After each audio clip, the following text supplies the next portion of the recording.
Olá! O presidente interino Michel Temer já sentiu nesses primeiros dias de governo toda a pressão que ele e seus ministros deverão sofrer nos próximos meses. Representantes do empresariado afirmaram que ele tem pouco tempo para começar a colocar a economia em pé e rechaçaram a ideia de aumentar impostos, cogitada pelo ministro da Fazenda, o todo-poderoso Henrique Meirelles. Nesta segunda, a reunião com as centrais sindicais para discutir a reforma da Previdência não contou com a presença de algumas das maiores centrais sindicais, como a Central Única dos Trabalhadores, e terminou com apoiadores como o deputado Paulinho da Força, do Solidariedade de São Paulo, garantindo que não vão permitir a redução de direitos. Mas o dia terminou com o anúncio de um importante reforço da equipe econômica. A economista Maria Silvia Bastos aceitou a presidência do BNDES. É o primeiro nome da equipe econômica a ser confirmado e ajuda a afastar as críticas a respeito da falta de mulheres no ministério. Michel Temer tem até 180 dias para fazer dar certo. Esse é o tempo máximo que pode durar o julgamento da presidente afastada Dilma Rousseff. Será que vai dar? O Expressão Nacional vai discutir esse tema com os deputados Everton Rocha, líder do PDT, Jutahy Júnior, 4 vezes líder do PSDB, Givaldo Vieira, vice-líder do PT e Carlos Marum, vice-líder do PMDB. E se você ainda não mandou sua participação, mande agora, 0800 6969, e-mail Expressão Nacional, @câmara.leg.br e Twitter, @xnacional. Deputados, inicialmente, o presidente interino Michel Temer anunciou que teria tinha a intenção de fazer um ministério de notáveis. O ministério que anunciado tem um grande notável, né, o ex-presidente do Banco Central, Henrique Meirelles, e 13 ministros que vieram do Congresso, 10 deputados e 3 senadores. Deputado Carlos Marum, essa é uma tentativa de evitar conflitos entre o Executivo e o Legislativo, nessa tentativa aí de fazer a retomada da economia. Como é que o senhor vê essa composição do Ministério? Bom, antes de mais nada, preliminarmente, eu quero dizer que eu acho que notáveis somos nós, que a cada 4 anos percorremos as casas dos brasileiros, levando a nossa mensagem, tendo a humildade de pedir o voto.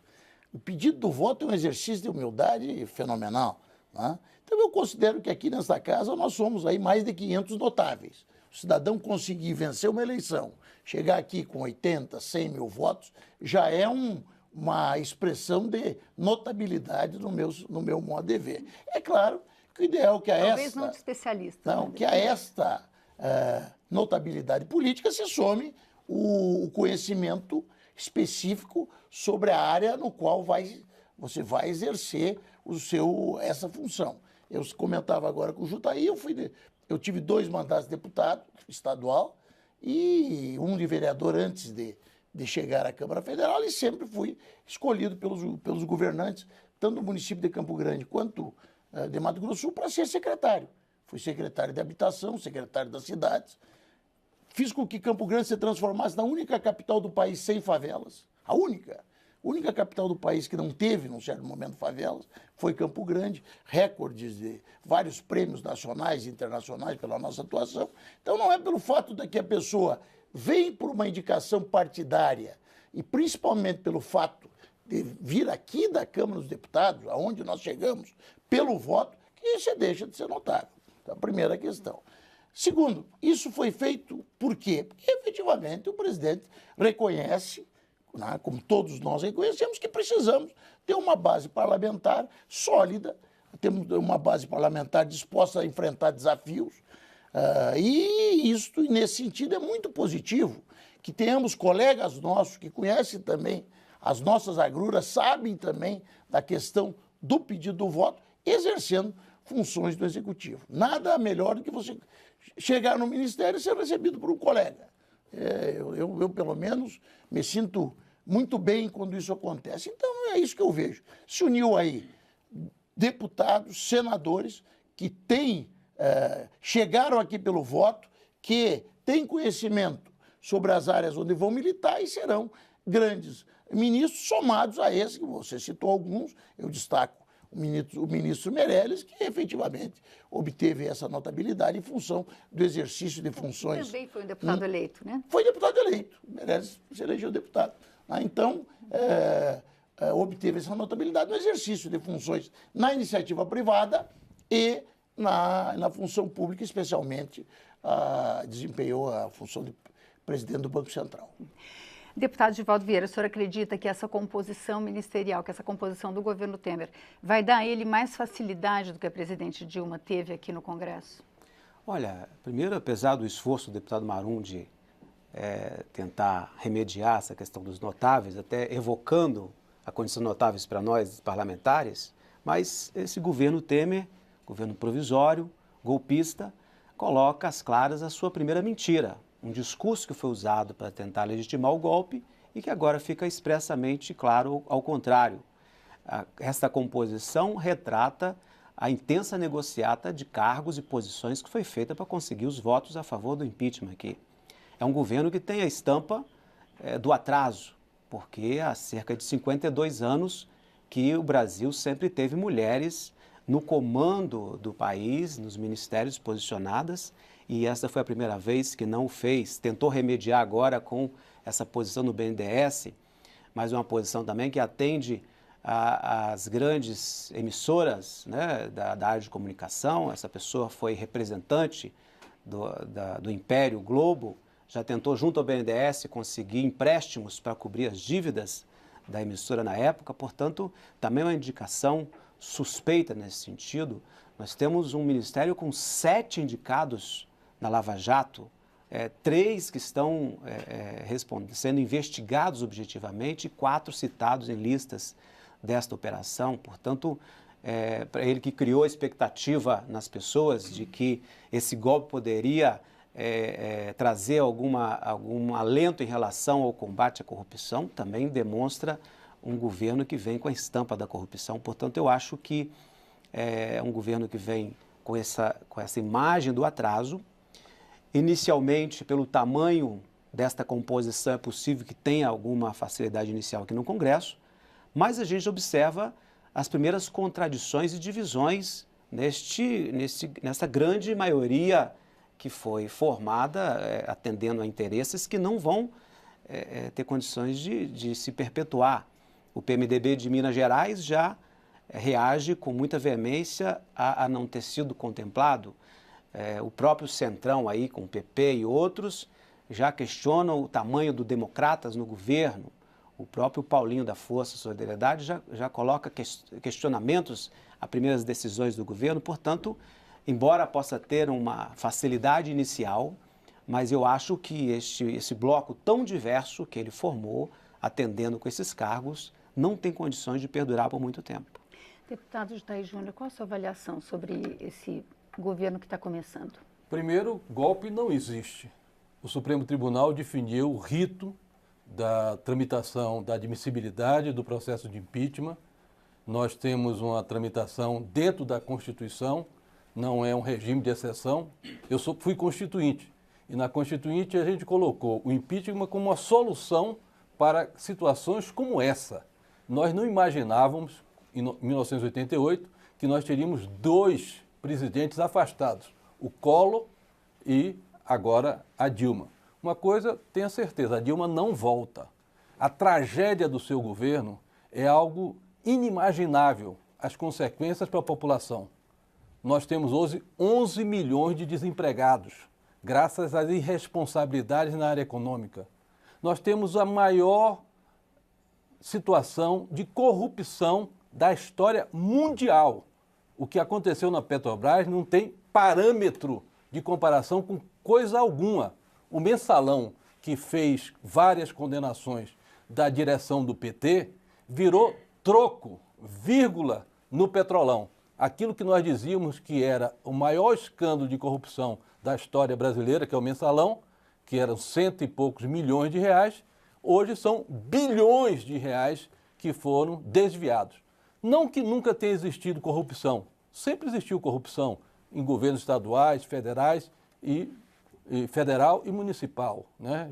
Mas a singularidade é que você teve um governo que montou com seu partido e no governo uma estrutura sistêmica de corrupção.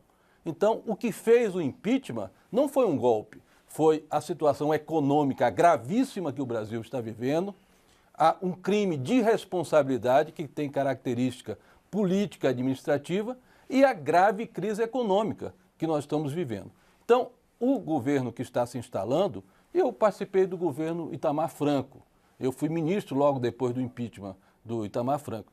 E a mesma crítica foi feita ao Itamar na época. Não é um governo de notáveis. Tinha exatamente 13 parlamentares. Um deles era o Fernando Henrique Cardoso, que fez o Plano Real posteriormente e deu estabilidade econômica ao Brasil, e nós construímos um país com esperança em relação ao futuro. Este impeachment tem uma característica, o desejo de sairmos desse atoleiro econômico, político, social, e olhando para frente num grande projeto de salvação nacional para retomarmos o crescimento, a geração de emprego, porque o grande problema brasileiro hoje é emprego.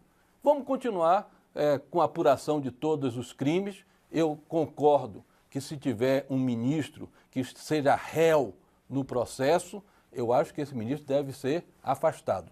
Na investigação, não, mas como réu, eu não tenho dúvida nenhuma. E tem jurisprudência em relação a pessoas que, por exemplo, se a pessoa é do Tribunal de Contas, se torna réu, automaticamente é afastado. Então, acho que quem for réu deve ser afastado, porque não deve contaminar o ambiente e cada um faz sua própria defesa. Deputado Everton Rocha, o seu partido ocupava um ministério no governo da presidente Dilma, que foi um dos ministérios que foi desmembrado, que era o Ministério do Trabalho e Previdência. Como é que o senhor vê esse ministério? Quer dizer, o ministério total do governo Temer, mas... Ele foi o Ministério do Trabalho no início do governo, no governo Lula e no início do governo Dilma. Já agora, nos últimos 8 meses, foi o Ministério da Comunicação. É preocupante, primeiro, porque nós entendemos, compreendemos que hoje, independente da nossa luta política que vive aqui a casa e a sociedade, a gente precisa de verdade resolver e enfrentar a pauta Previdência. Então essa reforma ela vai acontecer. Agora, como que ela vai acontecer? E eu fico preocupado, o partido vai levar esse tema essa semana para o plenário, porque nós precisamos compreender primeiro, você levar a pasta da Previdência para a pasta fiscal, fazendária, ela no mínimo deixa a gente preocupado e precisamos estar vigilantes, porque a política previdenciária ela não pode ter o olhar apenas fiscal, a gente tem que ter o olhar social.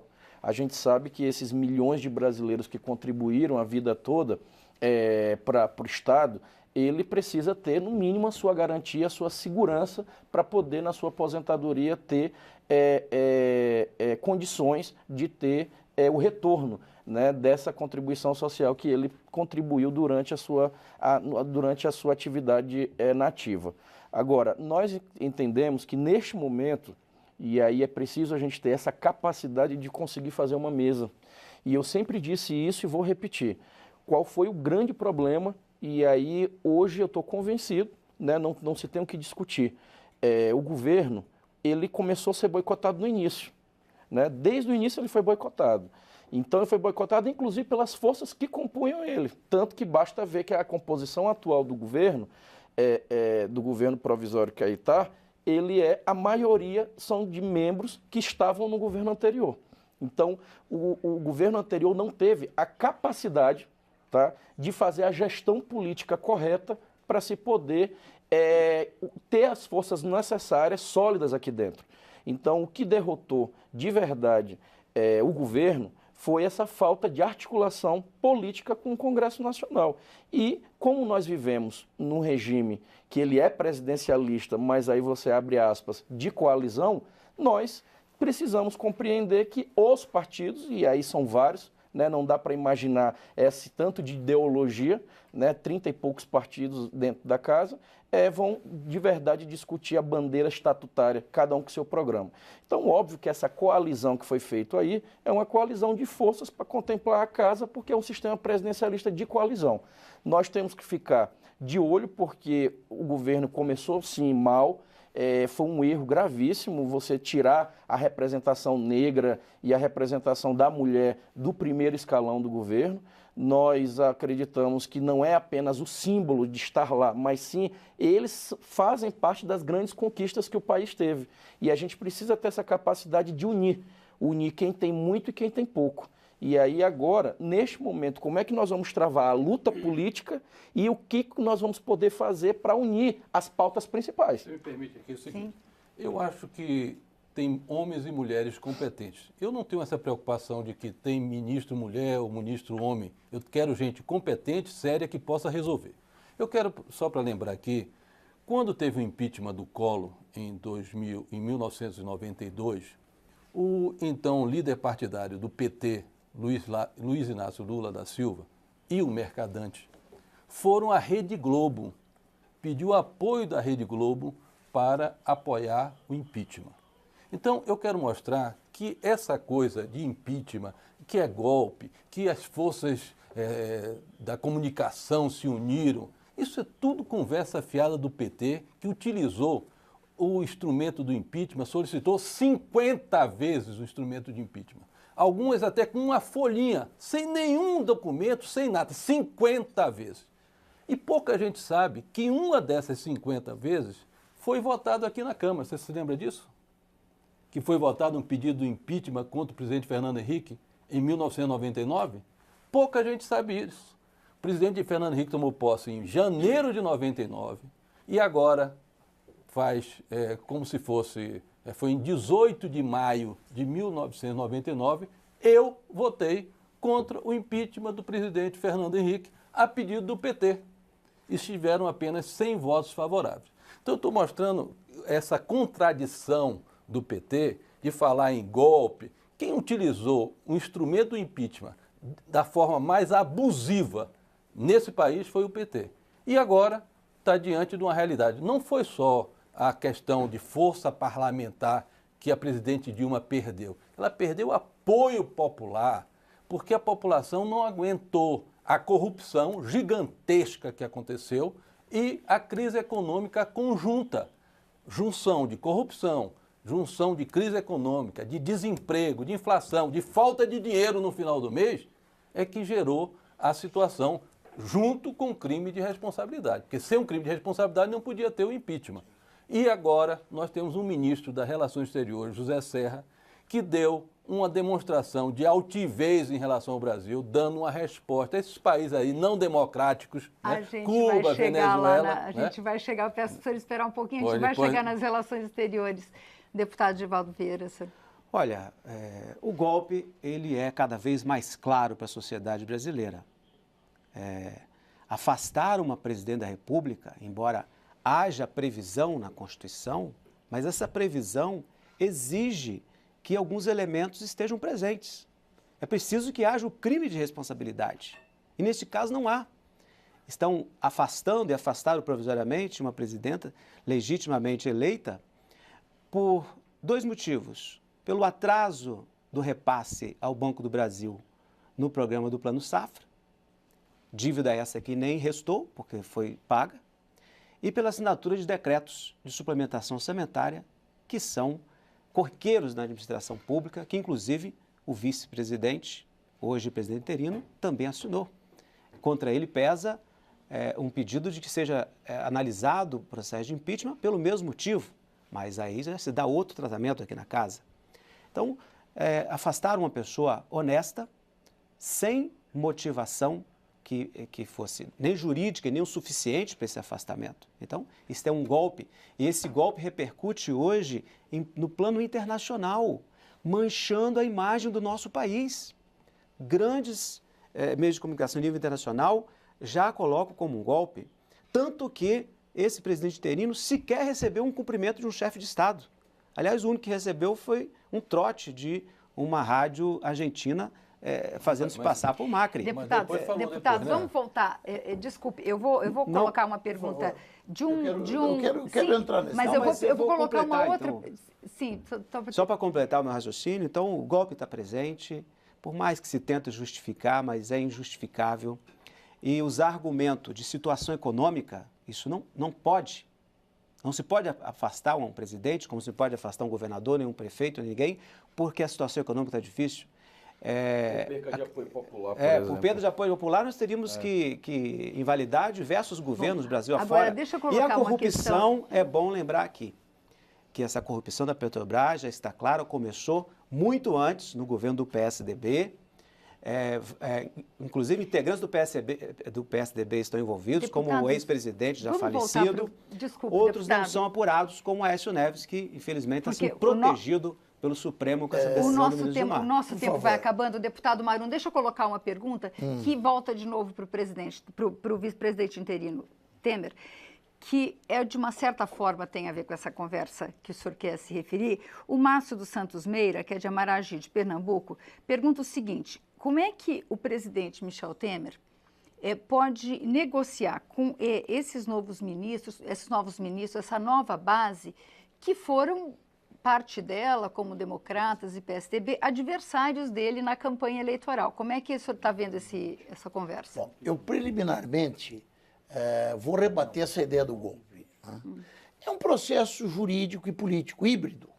Tanto que ele não é julgado só lá no Supremo. Se fosse para ser só jurídico, o Constituinte teria estabelecido que o impeachment fosse julgado lá no Supremo Federal. Não, ele é julgado aqui na Casa, pela Câmara, a admissibilidade, e pelo Senado, o processo, presidido o Senado nesse contexto de julgamento pelo presidente do STF. Então é um processo evidentemente híbrido, jurídico e político, onde sobram razões políticas. A recessão do primeiro trimestre da economia brasileira foi de 1,5%, menos 1,5%. Sinaliza uma recessão desse ano de 6%. Somado aos 4% que tivemos no ano passado, a continuar o governo do PT, nós teríamos em 2 anos 10% de diminuição da economia brasileira. Isso é um absurdo tão grande que nada justifica, né, que nós estivéssemos ainda discutindo o porquê da deposição. É claro que se somou ao crime de responsabilidade, claro, a situação política, sem apoio parlamentar, sem apoio popular, sem apoio internacional, salvo de alguns países que eu respeito, mas que não significam, não têm um grande significado a nível de mundo, e é isso que aconteceu. Discordo do meu amigo pedetista, que o governo começa mal. O governo começa bem. O governo começa bem porque está dizendo a verdade. O grande problema da presidente Dilma foi mentir. Mentiu para ganhar as eleições. Perdeu a credibilidade. Ninguém mais acreditava na presidente. Mas e o governo Temer, você andava deputado? nessa casa, você não encontrava ninguém que defendesse efetivamente, com emoção, com vontade, a presidente Dilma. Mentiu para se eleger. Perdeu a credibilidade 10 dias depois da eleição. E o governo começa dizendo a verdade.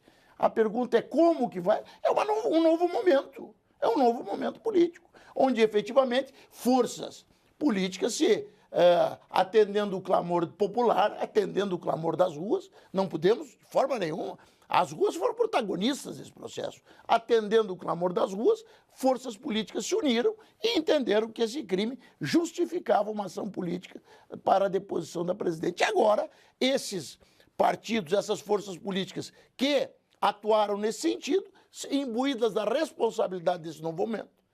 Seria absurdo que, nesse momento, esses que contribuíram para esse resultado se recusassem a contribuir com o governo. Então, participam de um governo num novo momento, um governo que vai dar certo. Até já está dando certo. O simples discurso de posse do presidente Michel Temer já representou um novo momento para o país. Deputado Marum, a gente tem Com todo o respeito, eu vou dizer para ti. O Nelson Barbosa, o nosso amigo Nelson Barbosa, não tem nem cara de ministro. Nós ficamos aí 5 meses sem ministro da Fazenda. Nós temos aqui hoje uma questão agora nós clara temos o que ministro precisa ser Henrique Meirelles. colocada. Voltamos a ter ministro da Economia. Nossa economia é completamente à deriva. Não, na por verdade, meses. na verdade, a partir de Dois agora, falando, deputado gente. Marum, a sensação que vocês vão passar é que a partir de agora, inclusive, acabou a corrupção no Brasil. Né? Vai acabar a corrupção no Brasil, voltou à normalidade. Olha, se vai acabar, o ambiente não sei, ele vai diminuir, a diminuir, se vai a acabar, temperatura não sei, ela mas vai eu te baixar. garanto que O vai nós diminuir precisamos- a corrupção. O que nós precisamos compreender é que, primeiro, o cidadão que foi para a rua para pedir mudanças no país, não foi para pedir o impeachment de um partido. Esse mesmo cidadão é o que diz hoje que não vê o Congresso Nacional, por exemplo, como um legítimo representante dele. Eu A não instituição tenho sentido política, isso. deputado Marum, Eu a não nossa tenho instituição sentido isso. política, ela está falida. O sistema está falido. E aí nós vamos ter coragem de fazer as reformas necessárias, inclusive a política, porque nós sabemos que o sistema que está aí, ele está corrompido. É um sistema que está totalmente fragmentado. Então é preciso que a gente compreenda que esse pessoal que for para a rua, e aí eu quero ver essa franqueza de vocês agora no plenário, quando vierem mexer, por exemplo, na flexibilização do trabalhador. A gente vai querer saber realmente como é que vai ser essa franqueza para se tratar a questão da nossa CLT. Eu quero ver a questão da franqueza para tratar a CPMF, que até ainda agora tinha um pato grande lá fora, dizendo que ele não ia ser pago. Agora vão cobrar, o dono daquele pato vai cobrar. E eu quero ver até onde a casa está disposta a pagar esse pato.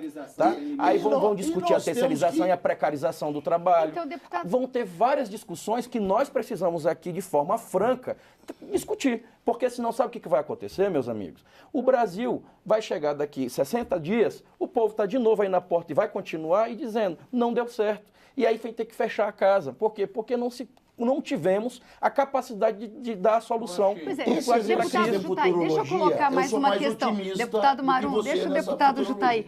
Deixa eu colocar uma questão, deputado. Mais ou menos esse período de 180 dias que a gente tem certeza que o presidente Temer, né, fica lá enquanto tiver o julgamento, depois é o resultado do julgamento que vai definir, é também o prazo que a gente tem para eleições. Fica mais difícil aprovar reforma em tempos de eleições. Olha, eu acho que nós estamos vivendo um momento excepcional.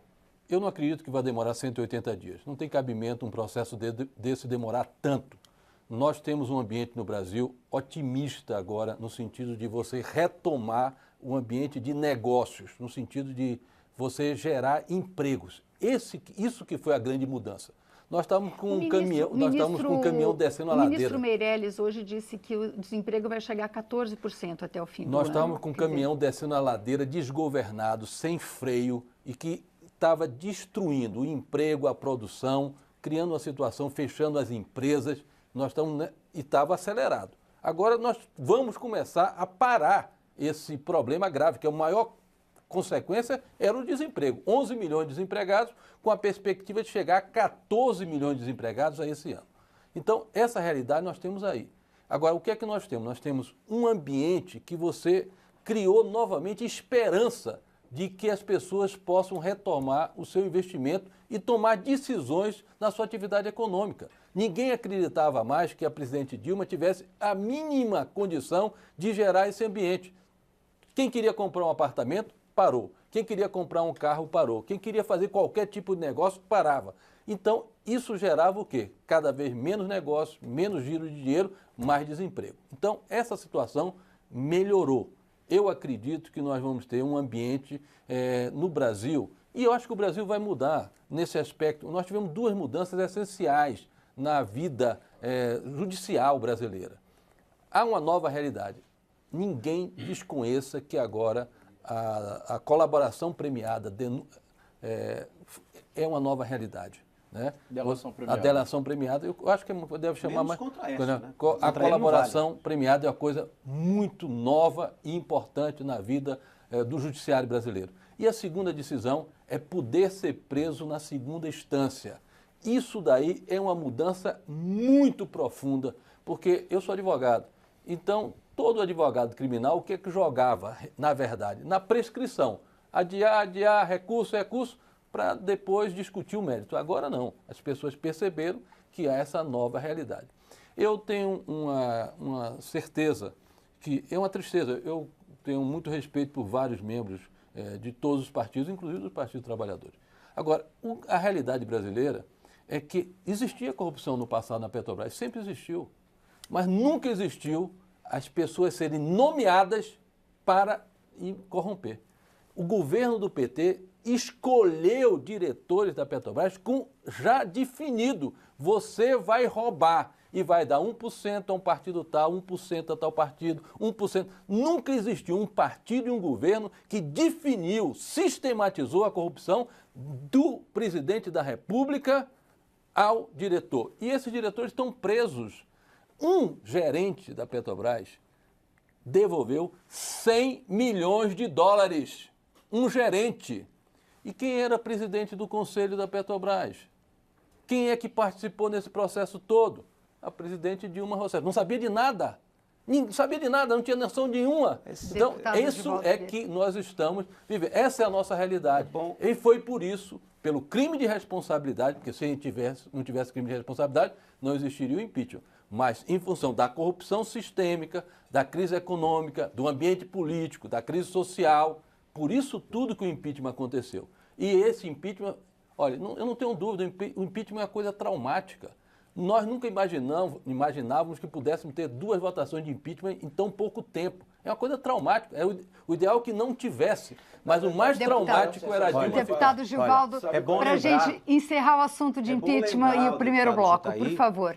Que nas delações que ele cita, nessa apuração da Lava Jato, grande número de indicados estão no PP, que compactou do golpe, está lá governando, no PMDB, do presidente interino e golpista Temer, inclusive com citações fazendo referência a ele, a interferências dele, além das de Eduardo Cunha e de diversos integrantes do PMDB, inclusive hoje ministros como Romero Jucá, e ministros como Gedel Vieira Lima, Henrique Eduardo Alves, estão lá governando agora. Estes que, como o deputado Jutaí argumenta, usaram como argumento para construir o golpe, esse combate à corrupção. E a estampa da corrupção está nesse governo Temer. Estão lá os investigados, os indicados na Operação Lava Jato, outros integrantes com acusações graves que respondem a processos como peculato, fraude a licitações, que estão governando o nosso país. Eu pergunto ao cidadão que nos acompanha, você entregaria sua poupança, seu patrimônio para uma pessoa dessa administrar? Você entregaria sua empresa para uma pessoa dessa administrar? Mas é assim que fizeram. Agora, esse discurso de tentar imputar tudo ao PT é um discurso que não se sustenta. Eu tenho um respeito muito grande pelo petista que genuinamente permanece na defesa ainda de algumas situações desse governo. Mas vem cá, e os ministros do PT que estavam todos envolvidos, por acaso o PT foi lá pedir a exoneração desses ministros? Mercadante, Jacques Wagner, todos citados, recitados. Houve algum movimento aqui da casa para ir lá pedir a exoneração dessas pessoas? Então fale dos membros do seu partido. Então veja bem. Que tal? Então veja bem, o PT é muito bom de apontar os outros, mas não olha para si mesmo. Essa incoerência está aqui são vocês. Deputado, eu só estou respondendo. Você que está dizendo. E te dou o direito, se você quiser falar do seu. Você que eu dou, você que dá. Olhando esse debate do PT e PMDB, isso me dá mais ainda a certeza que a saída hoje eram novas eleições, porque vocês foram sócios majoritários do PT no governo Marum. Não dá para dizer que o PT gente, a saída para essa discussão tinha que ter nova eleição. O povo tem que ir à rua para escolher. A solução está na Constituição. A solução dos problemas deve ser buscada na Constituição. Impeachment está na Constituição. Novas eleições não estão na Constituição. Deputados, a gente não está presente em momento algum no nosso regime constitucional.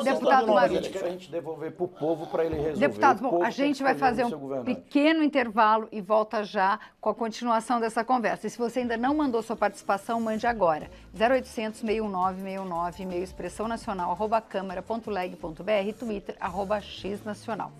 Até daqui a pouquinho.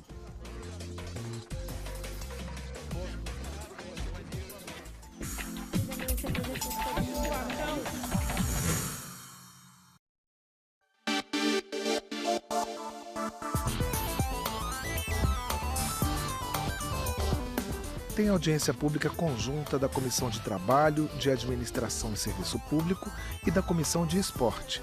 É nesta terça-feira, às 14h30, no plenário 4. Entre os convidados, representantes das confederações de artes marciais, de capoeira, de judô, de MMA e de karatê, além do Conselho Federal de Educação Física. Se é um assunto que o país discute, esteja certo que ele vai estar no centro das conversas do Brasil em Debate. Em meia hora, 2 deputados discutem os grandes temas que movimentam os corredores, as comissões e o plenário da Câmara dos Deputados. E para dar mais tempero ao debate, o programa reúne sempre os 2 lados do embate parlamentar. Se um deputado convidado é da base do governo, o outro é da oposição. Porque aqui tudo é política. Estão abertas até 20 de maio as inscrições para o projeto Eleitor Mirim. Podem participar alunos que estão entre o 5º e o 9º ano do ensino fundamental. O professor da turma deve enviar por e-mail um texto intitulado "Por que é importante participar do programa Eleitor Mirim 2016?". Os 5 melhores textos serão selecionados. Mais informações no site do Plenarinho.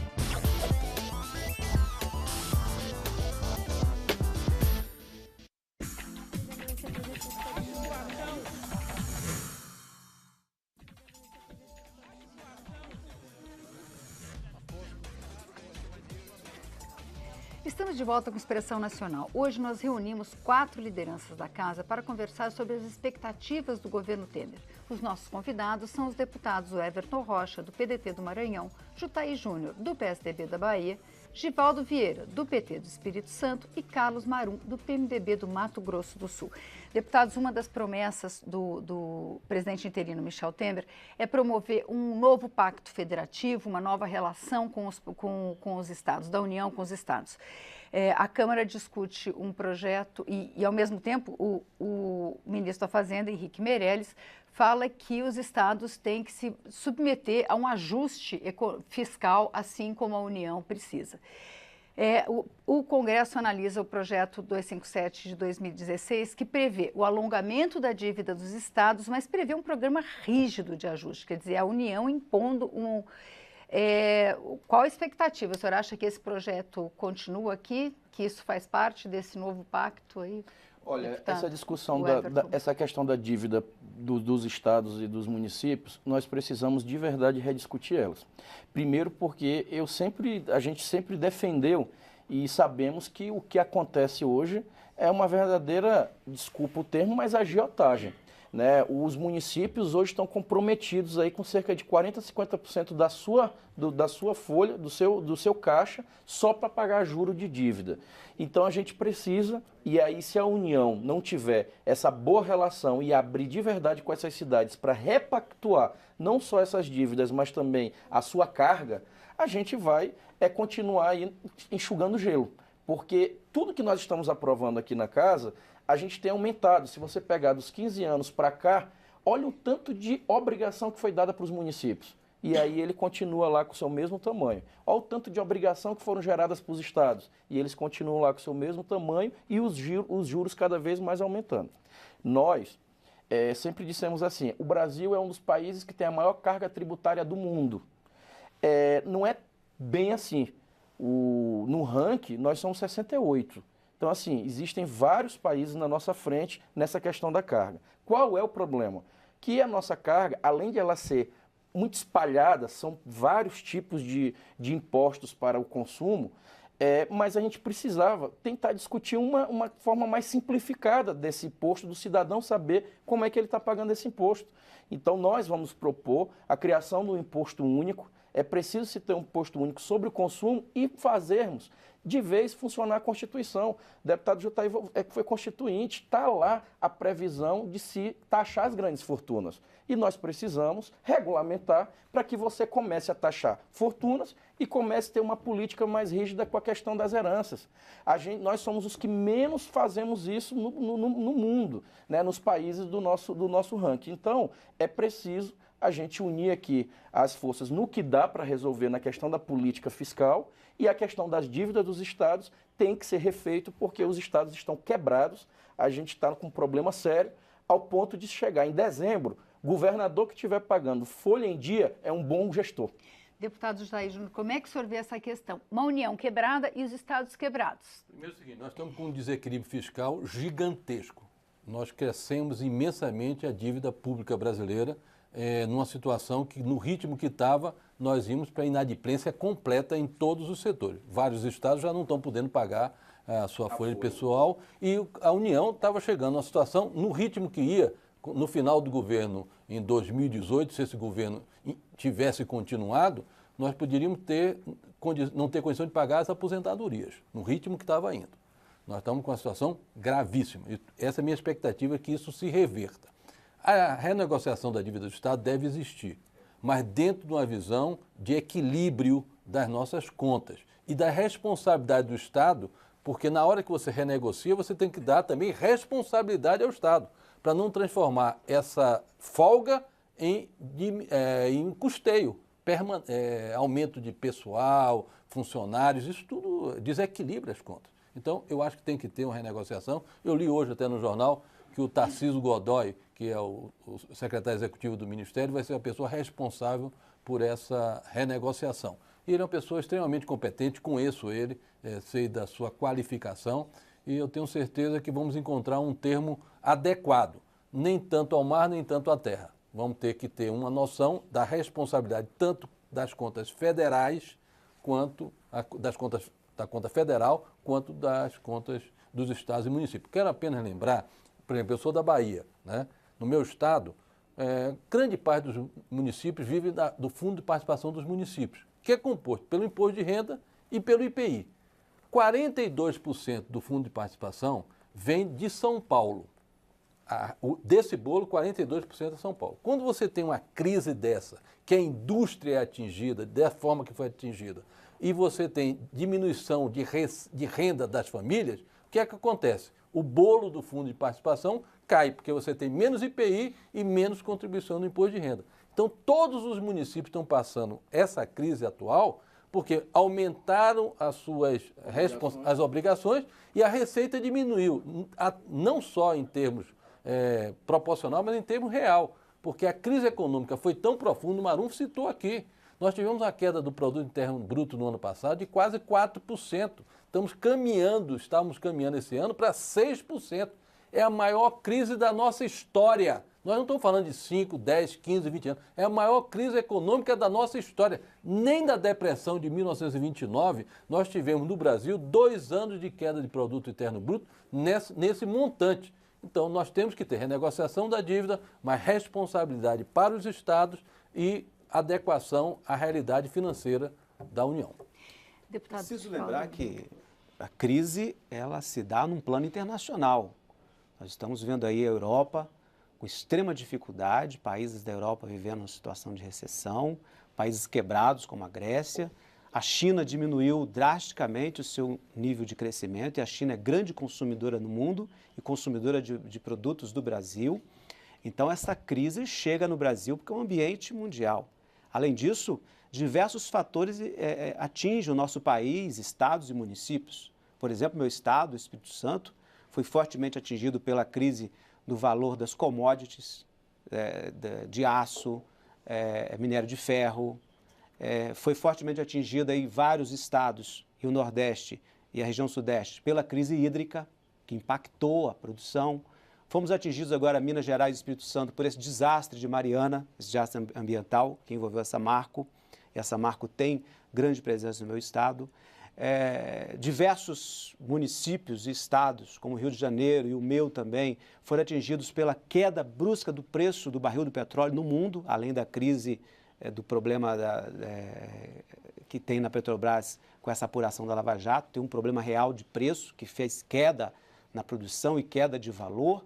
Então, é um ambiente de crise complexo, a crise realmente é grave.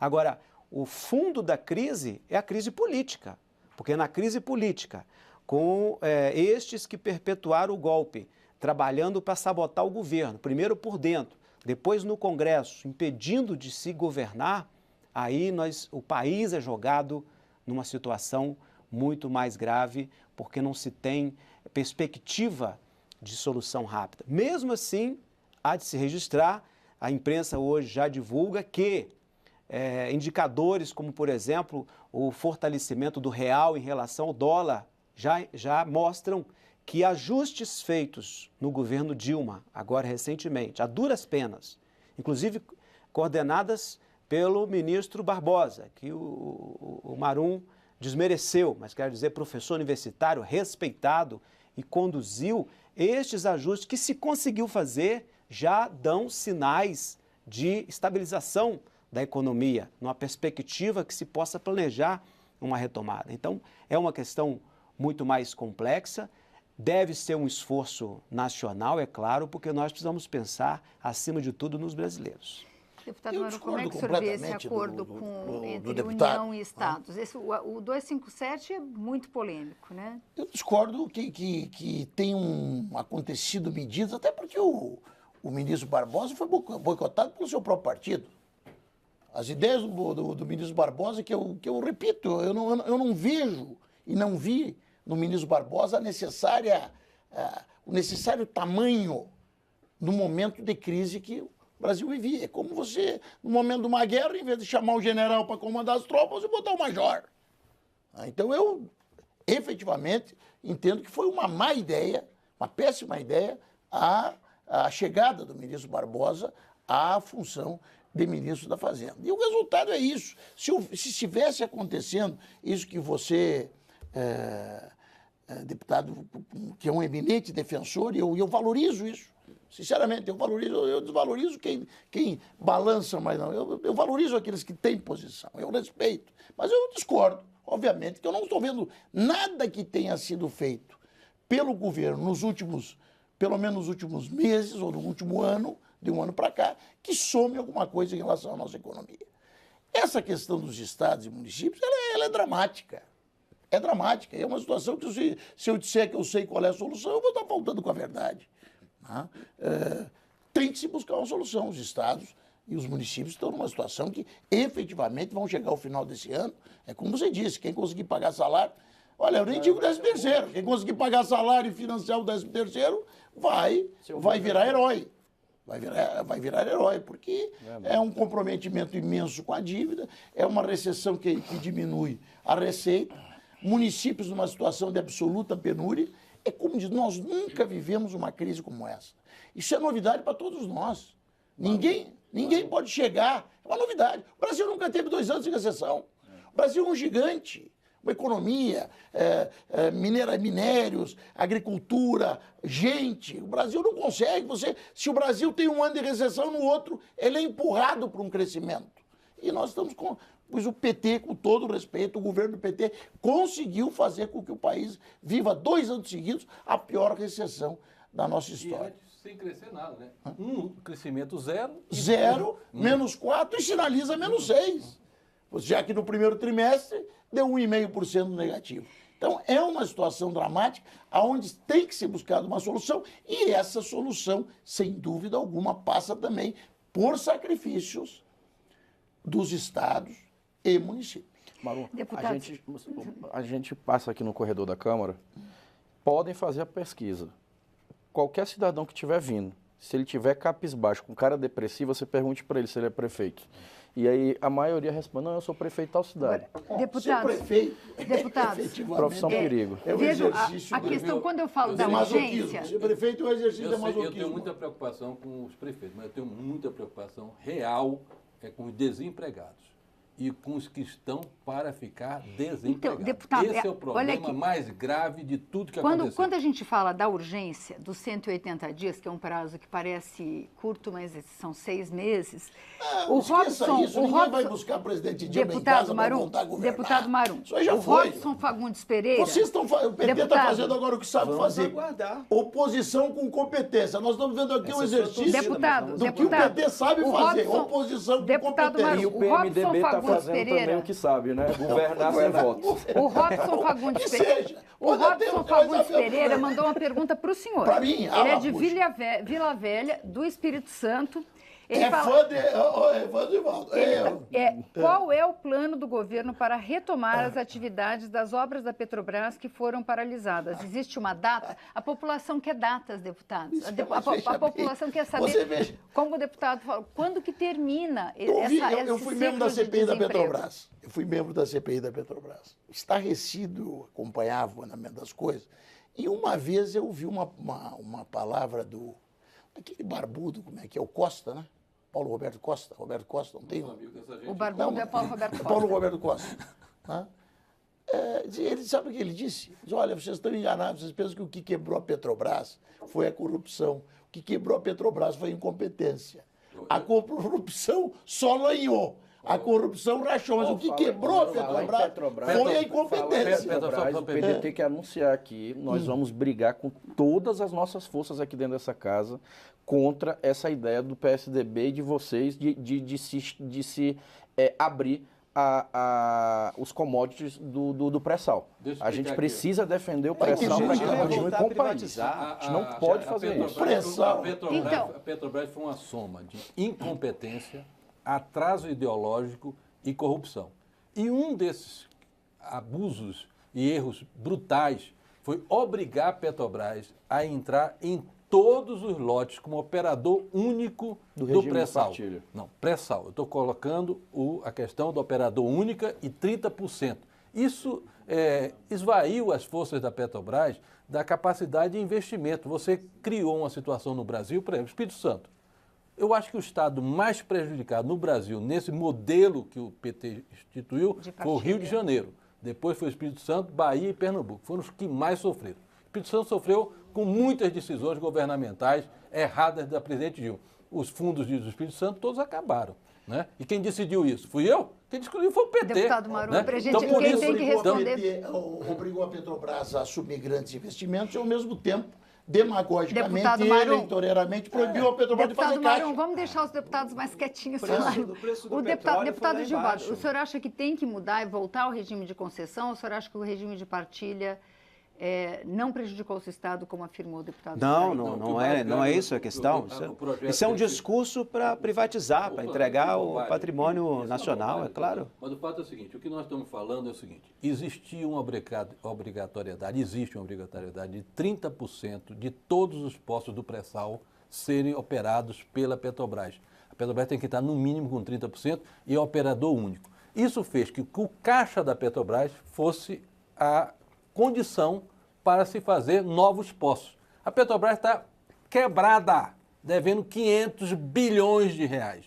Ou seja, se a Petrobras não tem dinheiro para fazer novos postos, porque tem que botar 30%, o que é que se faz? Não se perfura novos postos. Então, se você não perfura novos postos, você não aumenta a produção. Então, o que nós queremos, eu tenho um projeto nesse sentido, eu sou do PSDB, o Serra tem um projeto nesse sentido, existe também projetos para acabar a questão da partilha para concessão. Mas nós estamos concentrados no projeto que foi aprovado no Senado, que veio para a Câmara, e concentramos apenas na questão dos 30% da obrigatoriedade e do operador único. Com isso, você abre o mercado.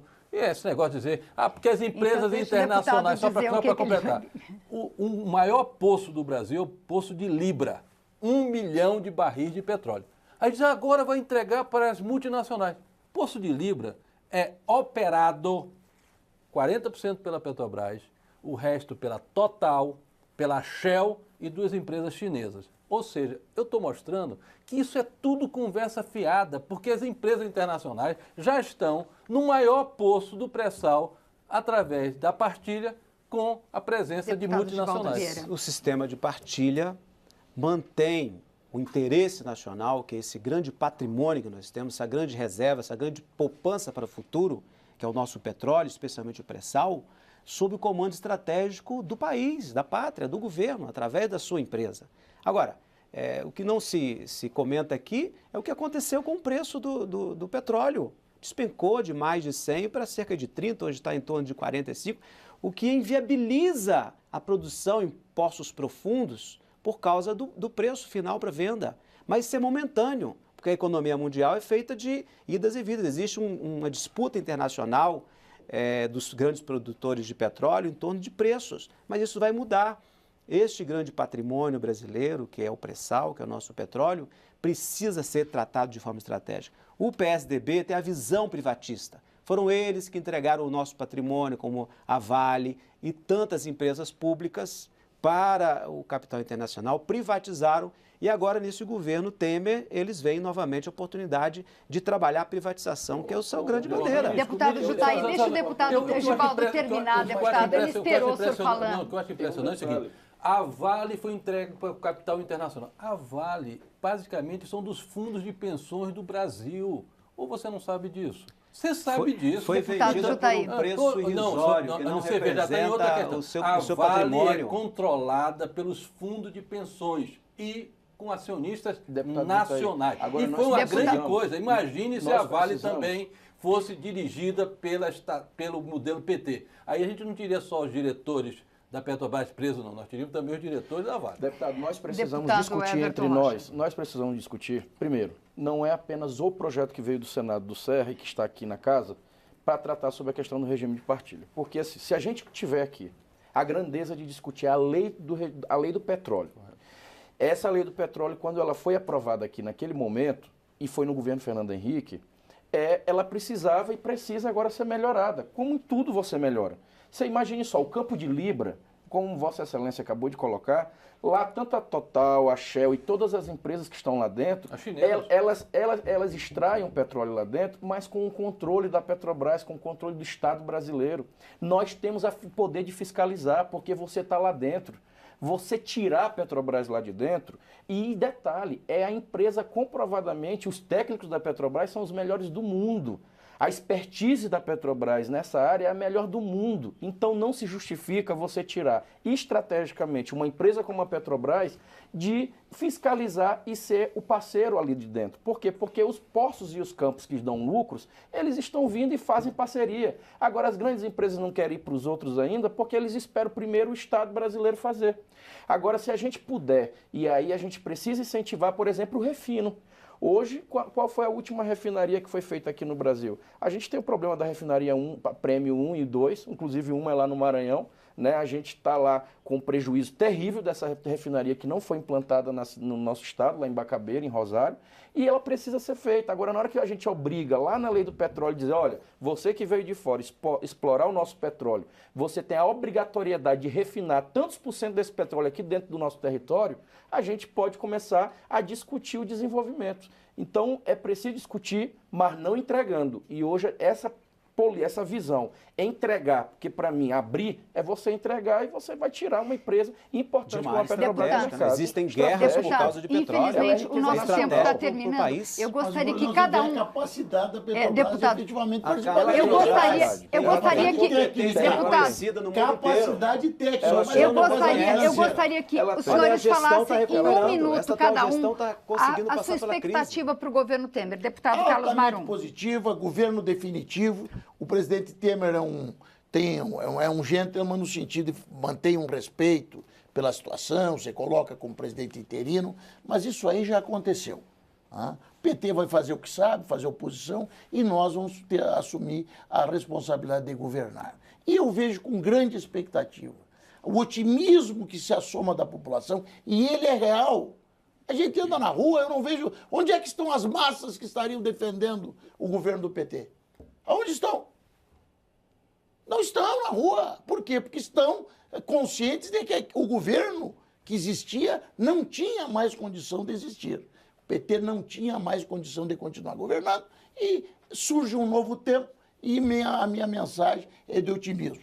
Nós precisamos que a população dê um voto de confiança para o governo Temer, para que até 2018 nós possamos fazer com que o Brasil efetivamente reingresse, juntamente com os partidos que estão conosco nesse processo, Deputado Givaldo reingresse no Ferreira. caminho do desenvolvimento. Deputado Um Givaldo governo Ferreira. provisório, nós vamos lutar para que esse golpe cesse ainda no Senado, será agora presidido pelo ministro do Supremo, haverá uma etapa de provas, então vai ter que se provar o que afirmaram, e a votação final, que embora tenham tido um a mais do que os 2 terços necessários na próxima votação, mas para a abertura do processo. Pelo menos 5 senadores declararam ali que estavam apenas concordando com a abertura do processo, que não significava o seu voto definitivo. Então, isso pode mudar à medida, inclusive, que fica mais claro que esse governo que está aí tramou para fazer esse golpe desde o início, por dentro do governo, boicotando, dentro do parlamento, boicotando o governo, impedindo de governar e criando um discurso e uma farsa em torno desse golpe que se perpetuou. Será um governo provisório e com muitas dificuldades, porque tende cada vez mais a não ser reconhecido pela sociedade. E não é verdade, como o deputado Marum fala, a respeito das reações. Os movimentos estão pipocando em todos os lugares do Brasil contra esse golpe e pedindo fora Temer. Deputado Jutaí Júnior, por favor. Eu tenho muita esperança pelo Brasil, porque eu quero que o Brasil saia desse atoleiro econômico, político e social. desemprego de 11 milhões de pessoas, podendo chegar a 14 milhões, é uma tragédia para as famílias. E nós temos que encontrar solução para isso. Eu gostei muito do discurso de posse do presidente Michel Temer. Começo, meio e fim. É bom a gente ouvir uma pessoa que fala o português, claro, que as pessoas entendem do que está falando e que está falando. Isso é uma coisa extremamente positiva. E nós temos agora também uma política externa que demonstra a importância do Brasil, que não aceita esse discurso de golpe montado aqui por... Imagine falar de democracia, Cuba, Venezuela. Isso é brincadeira, dizer que o Brasil tem um golpe de Cuba e Venezuela que está lá há 50 e tantos anos com os irmãos Castro. A Venezuela destruindo o Brasil. O que o PT estava querendo aqui era fazer igual a Venezuela ou a Cuba. Nós não aceitamos isso, o impeachment está aí e a Dilma não volta. Deputado Everton Rocha. Olha, nós vivemos um momento difícil, esse momento vai ter que ter bastante serenidade. Nós do PDT iremos ter posturas concretas aqui dentro da casa, no sentido de estar fazendo a defesa intransigente do que nós acreditamos, que são dos nossos trabalhadores e da nossa educação. A gente sabe que hoje não tem espaço para se fazer uma oposição por fazer, não dá para torcer para o Brasil dar errado, porque não está se discutindo legitimidade apenas do governo, porque todos sabem que nós não reconhecemos, nós discutimos, fomos contra. Agora, a questão institucional tem que ser tratada. É óbvio que esse governo que está aí provisório, ele vai trazer temas para cá que são temas importantes para o Brasil. Então, nós vamos ter que ter responsabilidade de discutir e dentro da